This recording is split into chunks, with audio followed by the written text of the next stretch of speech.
ओम शांति। आज के मुरली में बाबा ने कहा है कि विनाश तो नहीं है और उसमें सारा सब कुछ ख़त्म हो जाएगा। इसलिए बाबा ने कहा सुधा में मिसल तुम्हें अपने चावल मुट्ठी सफल करने है। जितना सफल करते जाएंगे तो उतना तुम्हें सतयुग में मिलता रहेगा। फिर बाबा ने कहा है कि तुम कितना भी वेद शास्त्र आदि पढ़ते तो उससे भी तुम्हें कुछ प्राप्त नहीं होता है। बाबा ने कहा है कि तुम्हें अपनी प्रारब्ध बनानी है तो तुम्हें बाप के डायरेक्शन पर चलना है। बाबा ने कहा है कि शुरू में देखो तुमने मंदिर बनवाए है तो लाखों करोड़ों रुपया खर्चा किया है। सोमनाथ का मंदिर देखो कितने हीरे जवाहरात से सजाया हुआ था। फिर बाबा ने कहा है कि भक्ति में कितनी तकलीफ होती है, कोई भगवान नहीं मिलता है। जब तकलीफ होती तो भगवान को याद करते, भगवान आकर उनकी रक्षा करते। फिर बाबा ने कहा हुआ है कि शिव और शंकर सर्वव्यापी नहीं है, शिव और शंकर अलग अलग है। दुनिया वाले न समझने के कारण कहते हैं कि शिव और शंकर एक ही है। बाबा ने कहा हुआ है कि हमारे पूरे 84 जन्म होते तो मैं 84 जन्मों की भी कहानी बैठ के समझाने हैं। फिर बाबा ने कहा हुआ है कि तुम जब सूर्यवंशी में जाते हो तो चंद्रवंशी डिनेस्टी, फिर तुम सतयुग में 8 जन्म, त्रेता में 12 और फिर ऐसे 84 जन्म लेते हो। बाबा ने कहा यह चक्र चलता ही रहता है। कोई 5 मिनट, कोई आधा घंटा बाप को याद करते हैं। बाबा ने कहा है कि ये बीज और झाड़ कैसे निकलता है। तुम्हारे बुद्धि में ज्ञान है, तुम्हें पवित्रता जरूर रखने हैं। कम खर्च, बाबा कहते हैं कम खर्च बाला नसीब। अमरनाथ से बाबा हम सत्यनारायण की कथा सुना रहे हैं। फिर बाबा ने कहा यदि तुम्हारे पास है तो विनाश के पहले हमें अपना सफल करना है। हॉस्पिटल खोल दो या कॉलेज खोल दो या पाठशाला खोलो, जो आत्माएं आएंगी तो उनका भाग्य बनता रहेगा। शिव बाबा हमें स्वर्ग का मालिक बनाने आया हुआ है। बाप अहिल्या कुब्जाओं का भी उद्धार कर रहे हैं। बाबा ने कहा मेरी सवारी कोई बैल के ऊपर नहीं होती है। नई आत्मा क्या जाने इस बातों को। फिर देखेंगे आज की मुरली 16, 12, 22 की। मीठे बच्चे, बाप को और चक्रों को याद करो। मुख से कुछ भी बोलने की दरकार नहीं। सिर्फ इस नरक से दिल हटा दो तो तुम एवर निरोगी बन जाएंगे। शिव बाबा से हमें वर्षा लेना है, निरोगी बनना है तो चक्रों को और बाप को हमें याद करना है। प्रश्न है, बाप डायरेक्ट आकर अपने बच्चों की श्रेष्ठ प्रारब्ध बनाने के लिए कौन सी राय देते हैं? उत्तर, बच्चे अब तुम्हारा सब कुछ खत्म होने वाला है, कुछ भी काम नहीं आएगा। इसलिए सुधा में की तरह अपनी भविष्य प्रारब्ध बना लो। बाप डायरेक्ट आए हैं तो अपना सब कुछ सफल कर लो। हॉस्पिटल कम कॉलेज खोल दो जिससे बहुतों का कल्याण हो। सबको बताओ श्रीमत पर सदा चलते रहो। जितना हम श्रीमत पर चलते रहेंगे, अपना सफल करते रहेंगे तो हमारी प्रारब्ध बहुत ऊंची बन जाती है। ओम शांति। बेहेद का बाप बच्चों को समझा रहे हैं। समझाया उसको जाता है जो बेसमझ होते हैं। तुम जानते हो कि बरोबर सब पतित हैं और पतित पावन बाप को याद करते हैं। पतित मनुष्य को जरूर बेसमझ कहेंगे क्योंकि वो बाप को यथार्थ रीति नहीं जानते हैं। पतित मनुष्य आत्मा भक्ति भले करते हैं लेकिन भगवान को जानते नहीं हैं। सभी बुलाते कि पतित पावन आकर हमको पावन बनाओ। भारतवासी जानते हैं कि सतयुग में भारत पावन था, पावन ग्रस्त धर्म था इस समय पतित ग्रस्त अधर्म है। धर्मात्मा पावन को कहा जाता है। इस भारत में 5000 वर्ष पहले जब लक्ष्मी नारायण का राज्य था तो उनको पावन राज्य कहा जाता था। नर और नारी दोनों पावन थे। बाप बेट समझाते हैं, आधा कल्प से भक्ति मार्ग चलता है। जब तक आदि करना, वेद अध्ययन करना, यह सब भक्ति मार्ग है। कितना भी हम वेद या अध्ययन करते हैं या शास्त्र पढ़ते हैं या जब तप करते हैं तो हमें उससे कुछ भी प्राप्त नहीं होता है। जे इससे मुझे कोई प्राप्त नहीं कर सकता, माना भगवान को कोई प्राप्त नहीं कर सकते, बाप को कोई प्राप्त नहीं कर सकते। मुझ बाप को जानते ही नहीं है। यह सब waste of time, waste of energy करते हैं। द्वापर से लेकर भक्ति मार्ग शुरू होता है, फिर देवताएं वांग मार्ग में जाते हैं। लाखों करोड़ों रुपया खर्चा कर देवताओं के मंदिर बनवाते हैं। सोमनाथ का मंदिर कितना हीरे जवाहरों से सजा हुआ था, उस समय के हिसाब अनुसार करोड़ों रुपए खर्च नहीं किया होगा, क्योंकि उस समय तो हीरे जवाहरात आदि का दाम कुछ भी नहीं रहता। क्योंकि द्वापर में भी हमारे पास बहुत कुछ था, धन संपत्ति बहुत कुछ थी, जिसके कारण सोमनाथ का मंदिर बने, उसको हीरे जवाहरात सोना आदि लगा हुआ था। उस समय भी सोने का या हीरे का इतना दाम नहीं था। इस समय अगर वो मंदिर होता तो अथाह पद्मों की मिल्कियत हो जाए, है ना। अभी वो मंदिर वैसे होता, यदि मोहम्मद गजनबी उसको लूटा नहीं या अंग्रेज उसको लूटे नहीं तो आज वो संपत्ति पद्मों की मिल्कियत रहती। लेकिन इतिहास बता रहा है कि मोहम्मद गजनबी ने भी 17 बार उसको लूटा, तो लूटने के कारण आज भारत भी देखो कंगाल हो गया है। अब बाप समझाते, मीठे बच्चे वे शास्त्र अध्ययन करना यह है भक्ति, उसको ज्ञान नहीं कहा जाता। सतयुग में तीर्थ आदि नहीं मानते हैं। गंगा जमुना नदियाँ तो सतयुग में भी है, अभी भी है। सतयुग के अंदर भी गंगा जमुना बहती थी, तब भी देवताएं गंगा जमुना के ऊपर स्नान करने जाते थे, लेकिन वो एवर पवित्र थे, वो कोई पतित नहीं थे। सतयुग में कोई तीर्थ करने के लिए नदियाँ नहीं थी। बाप है ज्ञान का सागर, वो बैठ ज्ञान देते हैं। आधा कल्प ये भक्ति चलती है। पहले अव्यभिचारी भक्ति होती है, शिव की पूजा करते हैं, फिर देवताओं की। अभी तो भक्ति व्यभिचारी हो गई है। व्यभिचारी माना अनेकों की भक्ति और अव्यभिचारी माना एक की भक्ति। भक्ति करते शास्त्र आदि पढ़ते रहते हैं तो सब भगत हो गए। सजनिया मुझ एक साजन को याद करते हैं। भक्तों की रक्षा करने वाला है भगवान। तो जरूर भक्ति में तकलीफ होती है, तब तो कहते हैं आकर हमको लिबरेट करो, दुख से मुक्त करो, गाइड बन मुक्ति धाम में ले चलो। उनको यह पता नहीं है कि भगवान कौन है। शिव व शंकर के मंदिर में जाते हैं। शिव शंकर को इकट्ठा कर दिया है दोनों अलग अलग। शिव और शंकर अलग अलग है। शिव परमात्मा और शंकर देवात्मा है, तो दोनों का स्थान अलग है, कर्तव्य अलग है और गायन भी अलग अलग है। वह निराकार, वो सूक्ष्म शरीरधारी, वो मूल वतन में रहने वाला, वो सूक्ष्म वतन में रहने वाला।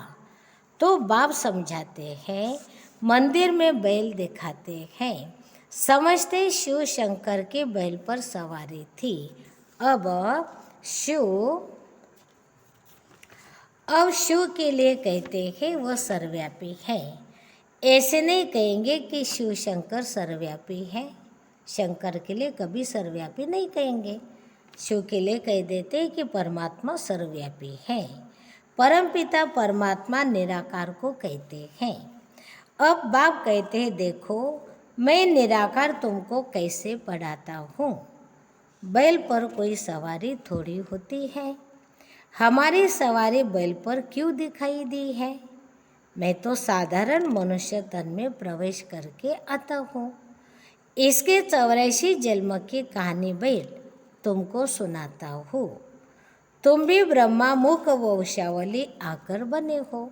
ना ब्रह्मा की 84 जन्म का कहानी क्या है वो बाबा बच्चों को समझाते हैं, क्योंकि बच्चे तो अपने जन्म को भी नहीं जानते तो ब्रह्मा को कैसे जाने। इसलिए बाबा पहले ब्रह्मा के बारे में सारे बच्चों को समझाते हैं।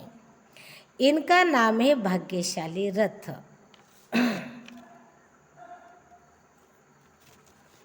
अर्थात भाग्यशाली रथ, क्योंकि पहले पहले यह सुनते हैं और यही सौभाग्यशाली है।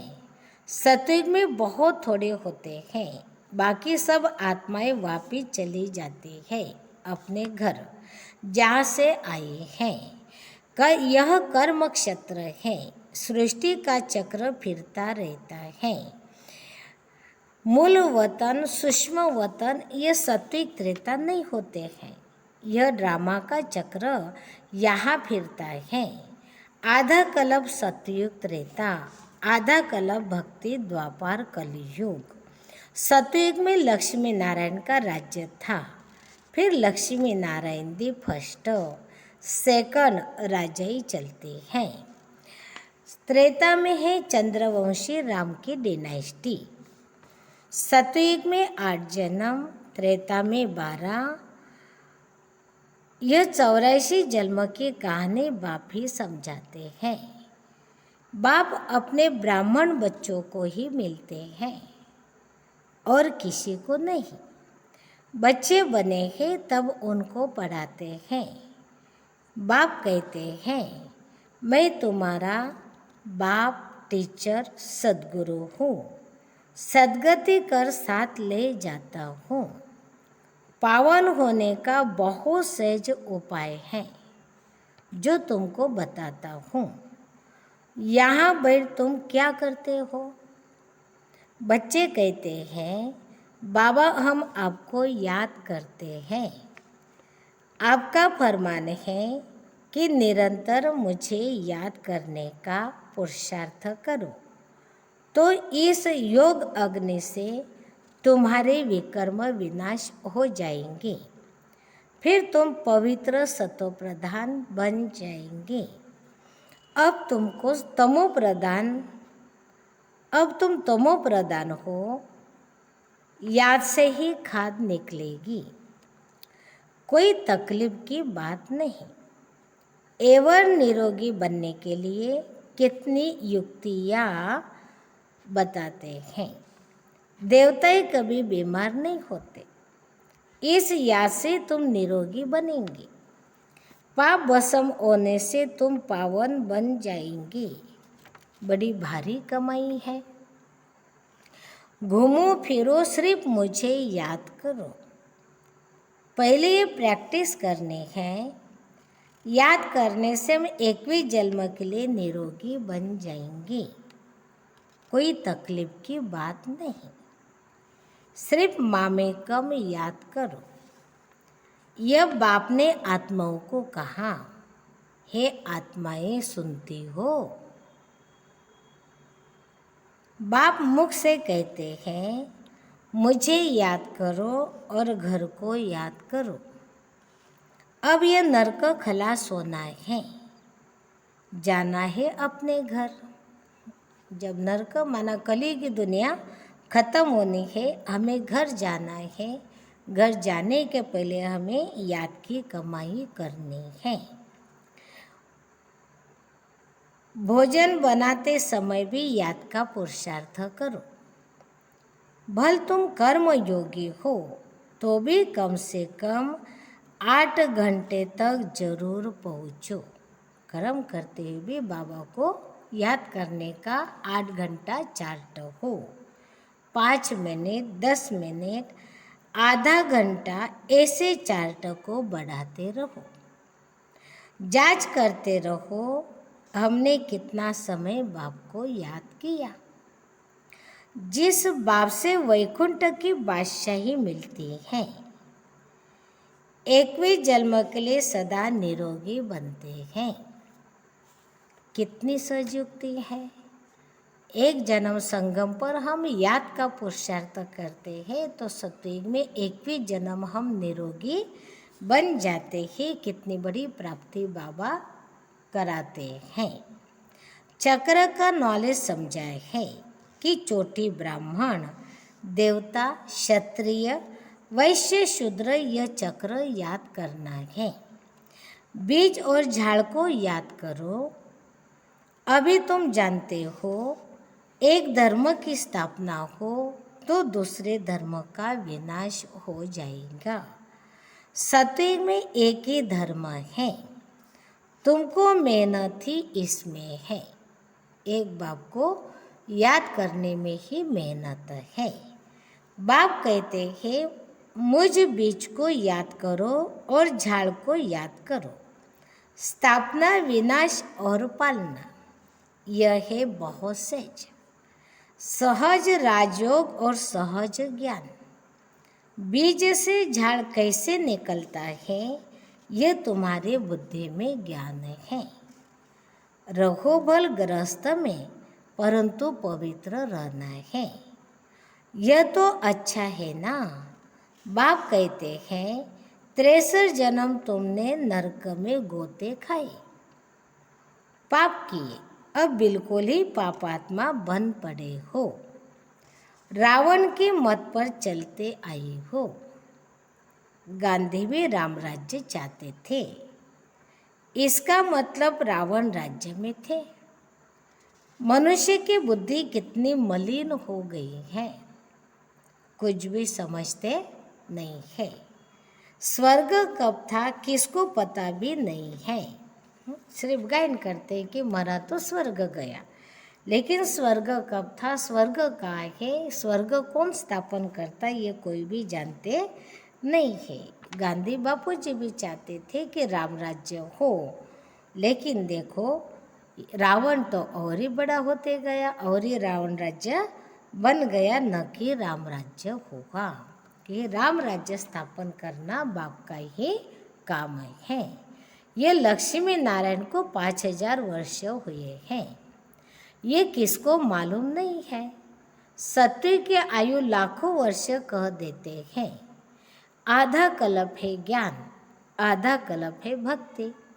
फिर जब पुरानी दुनिया हो जाती है तो आता है वैराग्य। इस नरक से दिल हटा देते हैं। तुम या बैठे बहुत कमाई करते हो। बाप कहते हैं तुम चक्रवर्ती राजा बनते हो। यह तुम्हारा अंतिम 84वां जन्म है। विनाश सामने खड़ा है। मृत्यु का विनाश, अमरलोक की स्थापना हो रही है। मृत्युलोक माना कलयुग, कलयुग का विनाश हो जाएगा। अमरलोक देवताओं की दुनिया स्थापन हो जाएगी। अमरनाथ बाबा से हम सत्यनारायण बनने की सत्य कथा सुन रहे हैं। है एक कथा, शास्त्र आदि कितने ढेर बनाए हैं। करोड़ पदम रुपया खर्च करते हैं, है सब झूठ। बाप सच बताए सच खंड की स्थापना करते हैं। कितना अच्छी रीति समझाया जाता है। कैसे भी अबलाए है गणिकाए अहिल्याए उस स्वर्ग का मालिक बन सकते हैं। क्योंकि बाप जब धरती के ऊपर आते हैं शिव बाबा, तो अहिल्याए कुब्जय गणिकाए सबका उद्धार करते हैं। हर आत्मा को सत्य का वर्षा लेने का अधिकार होता है, तो हर आत्माएं उसका पुरुषार्थ कर सकते हैं। तुम्हारे पास अभी क्या रखा है? अमेरिका में क्या है? बड़े बड़े महल हैं, वह तो अभी गिरे की गिरे। स्वर्ग में तो अखिचार धन था, या तो धन ही नहीं। अमेरिका के व्हाइट हाउस को क्या लूटेंगे? कुछ भी रखा नहीं है, क्योंकि अभी है वो तो ठीक कर ठोबर, मानव सब विनाश होने वाला है। इसलिए बाबा कहते कुछ भी नहीं है। और भले अमेरिका का व्हाइट हाउस कितना भी बड़ा हो, कितना भी सुंदर आलीशान हो, लेकिन स्वर्ग के आगे कुछ भी नहीं है। वहाँ सतयुग में तो गरीब से गरीब का महल भी यहाँ से अच्छा होगा, चांदी सोना लगा हुआ होगा। वह सब सस्ता ही रहती है, सबको अपनी जमीन रहती है। सुदामे का मिसाल भक्ति मार्ग में 2 मुट्ठी ईश्वर अर्थ देते आए हो। कोई 5, कोई 10, कोई 100 रुपये भी दान करते हैं, जिसका यवजा दूसरे जन्म में मिलता है। इसलिए ही मनुष्य दान पुण्य करते हैं। कहते हैं सुदामे ने चावल मुट्ठी दी तो उसको सोने के महल मिल गए। वैसे बाबा कहते तुम 5-10 रुपया सफल करते हो तो उसके एवज में बाप तुम्हें सोने के महल देता है। भले भक्ति में भी दान करते थे, लेकिन उसका अलग काल एक जन्म के लिए मिलता है। कोई हॉस्पिटल खोलते हैं तो दूसरे जन्म में तंदुरुस्ती अच्छी मिलती है। कोई बीमारी नहीं होती है। कोई कॉलेज बनाते तो दूसरे जन्म में पढ़कर होशियार हो जाते हैं। एक जन्म का फल दूसरे जन्म में मिलता है। अब परमपिता परमात्मा निराकार बाप तो दाता है। बाप कहते हैं बच्चे एक हॉस्पिटल कम कॉलेज खोलो, इसमें बहुतों का कल्याण होगा। इसका फल तुमको 21वें जन्म के लिए मिलेगा। वह है इनडायरेक्ट, एक जन्म के लिए। यह है डायरेक्ट, माना भक्ति में हम करते भगवान अर्थ दान तो इनडायरेक्ट, लेकिन यहाँ तो भगवान स्वयं परमात्मा शिव धरती पर आ चुका है। आकर वो हमें रास्ता बता रहा है, पुरुषार्थ करा रहा है। यहाँ जितना हम डायरेक्ट करते तो उसका भाग्य ज़्यादा बनता है। तो बाबा कहते यह है डायरेक्ट 21वें जन्म के लिए प्रारब्ध मिलती है, क्योंकि अब डायरेक्ट बैठे हैं। समझाते तुम्हारा सब कुछ खत्म होने वाला है, महल माड़िया सब मिट्टी में मिल जानी है। इसलिए अब भविष्य की कमाई करो जो तुम्हारे काम आए। जो भी आए उसको रास्ता बताओ। बाप को याद करो तो तुम्हारी कट निकल जाएगी। पारलौकिक बाप हैं। बाप कहते हैं श्रीमत पर चलने से तुम स्वर्ग के मालिक पारस बुद्धि बन सकते हो। कितनी युक्तियाँ समझाते रहते हैं। हर एक के कर्म का हिसाब अपना अपना है। बाप कर्म अकर्म विकर्म की गति बैठ समझाते हैं। कोई भी तकलीफ हो तो सर्जन के पास आकर श्रीमत लो। अहिल्याओं को उपजाओ, सबको यह रास्ता बताना है। पवित्रता पर ही हंगामा होता आया है। विष नहीं दिया तो मारने लग पड़ते, घर से निकाल देते हैं। कितना हंगामा करते हैं।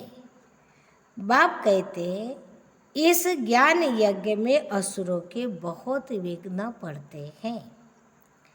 अबला पर अत्याचार बहुत होते हैं और सत्संगों में कभी अत्याचार नहीं होते हैं। यहाँ पर विघ्न पड़ते हैं। बाप कहते कितने पतित बन पड़े हैं। अभी तुम पवित्र बनते हो। पावन दुनिया का मालिक बनने के लिए बाप का फरमान है यह अंतिम जन्म पवित्र बन, मुझे याद करो तो विकर्म विनाश हो। इसका नाम ही है सहज राजयोग, और कोई शास्त्र में यह युक्तियाँ नहीं है। गीता में है देह के सब धर्म त्याग, मुझ अपने बाप को याद करो। अब श्री कृष्ण तो भगवान है नहीं, भगवान सब आत्माओं का बाप एक है। शरीर का लोन लिया है, यह है भाग्यशाली रथ। इनको खुशी तो होती है कि मेरा शरीर भगवान काम में लाते हैं। इस शरीर में बाप आकर सबका कल्याण करते हैं, बाकी बैल आदि नहीं है। इन बातों को नया क्या समझे, क्योंकि भक्ति मार्ग में तो कहते हैं कि शिव की सवारी बैल पर निकलती है। तो वास्तव में बैल के ऊपर नहीं, लेकिन एक साधारण मनुष्य के तन में बाप अवतरण करते हैं, उनके ऊपर उनकी सवारी होती है। अब नए आत्मा ये क्या जाने। अच्छा, मीठे मीठे सीखे लथे बच्चों प्रति माता पिता बाप दादा का याद प्यार और गुड मॉर्निंग। रूहानी बाप की रूहानी बच्चों को नमस्ते। हम रूहानी बच्चों की रूहानी माता पिता बाप दादा को याद प्यार नमस्ते, ओम शांति, शुक्रिया, थैंक्स बाबा। धारणा के लिए मुख्य सार। पहली पॉइंट, इस अंतिम जन्म में संपूर्ण पवित्र बन बाप की याद में ही रहना है। इस पतित दुनिया से दिल हटा देनी है। दूसरी पॉइंट, स्वदर्शन चक्रधारी बनना है। हॉस्पिटल कम कॉलेज खोल अनेकों का कल्याण करना है। हर कदम पर सुप्रीम सर्जन से श्रीमत लेनी है। आज का वरदान है, दिव्य बुद्धि द्वारा त्रिकालदर्शी स्थिति का अनुभव करने वाले सफलता मूर्त भवो। ब्राह्मण जन्म की विशेष सौगात दिव्य बुद्धि है। इस दिव्य बुद्धि द्वारा बाप को, अपने आप को और तीनों कालों को स्पष्ट जान सकते हो। दिव्य बुद्धि से ही याद द्वारा सर्व शक्तियों को धारण कर सकते हो। दिव्य बुद्धि त्रिकालदर्शी स्थिति का अनुभव कराती है। उनके सामने तीनों ही काल स्पष्ट होते हैं। कहा भी जाता है, जो सोचो जो बोलो आगे पीछे का सोच समझकर करो। परिणाम को जानकर कर्म करने से सफलता अवश्य होती है। स्लोगन, यथार्थ निर्णय देना है तो रूहानी पखुर नशे द्वारा बेफिक्र स्थिति में स्थित रहो। अच्छा, ओम शांति।